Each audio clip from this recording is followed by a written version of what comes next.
गुल्ली बुल्ली और शॉन जंगल में रास्ता भटक चुके होते हैं और अब आधी रात भी हो चुकी होती है। वो परेशानी की हालत में एक दूसरे को देखते हैं, लेकिन उन तीनों का कोई पीछा कर रहा होता है और उन्हें इस बात की खबर भी नहीं होती। पेड़ के पीछे से जैसन उन्हें देख रहा होता है और फिर चुपके से जैसन उनकी तरफ बढ़ने लगता है और उन तीनों के पीछे आकर खड़ा हो जाता है। और फिर जैसन बुल्ली के सर पर वार करके उसे जमीन पर गिरा देता है और बुल्ली वहीं जमीन पर गिरकर बेहोश हो जाता है और फिर फौरन शॉन को भी मारकर वहीं गिरा देता है। जैसन फौरन गुल्ली को भी टक्कर मारकर गिरा देता है और वो तीनों वहीं पर बेहोश हो जाते हैं। तीनों के बेहोश हो जाने के बाद वो तीनों को अपने कंधों पर उठाकर अपने घर की तरफ चल पड़ता है ताकि वो इन्हें पकाकर खा सके। जैसन उन तीनों को अपने घर लाकर बेड पर लिटा देता है।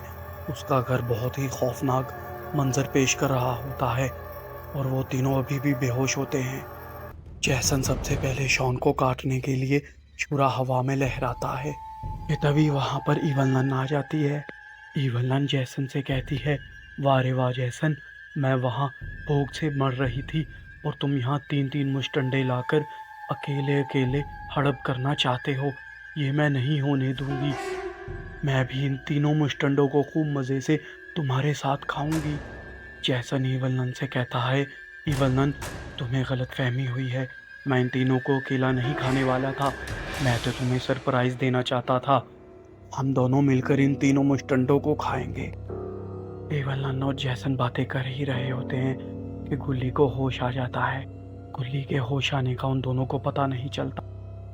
गुल्ली वहां से भागने की कोशिश करता है। गुल्ली बड़ी होशियारी के साथ मीट के बड़े बड़े टुकड़ों के पीछे छुप जाता है ताकि वो वहां से भाग सके और जैसन को पता भी ना चले।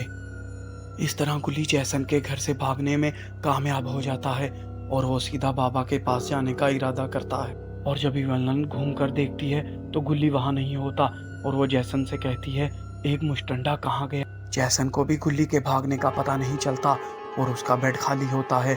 उसे ये सब देख बहुत गुस्सा आता है, लेकिन जैसन को भूख बहुत लगी होती है और वो इवलन से कहता है, इवलन छोड़ो, हम इन दोनों को काट कर पकाते हैं।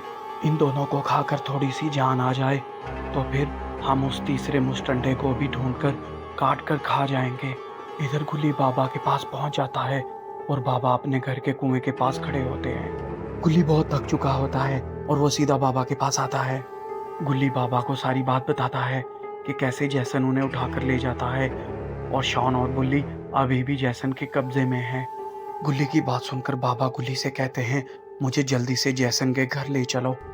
इधर जैसन शॉन को मारने के लिए फिर से हवा में छुरा लहराता है कि तभी वहां पर बाबा और गुल्ली पहुंच जाते हैं।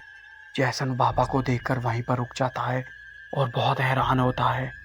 बाबा अपना वक्त जाया किए बगैर हवा में उड़कर फ्लाइंग किक इवलन को मारते हैं।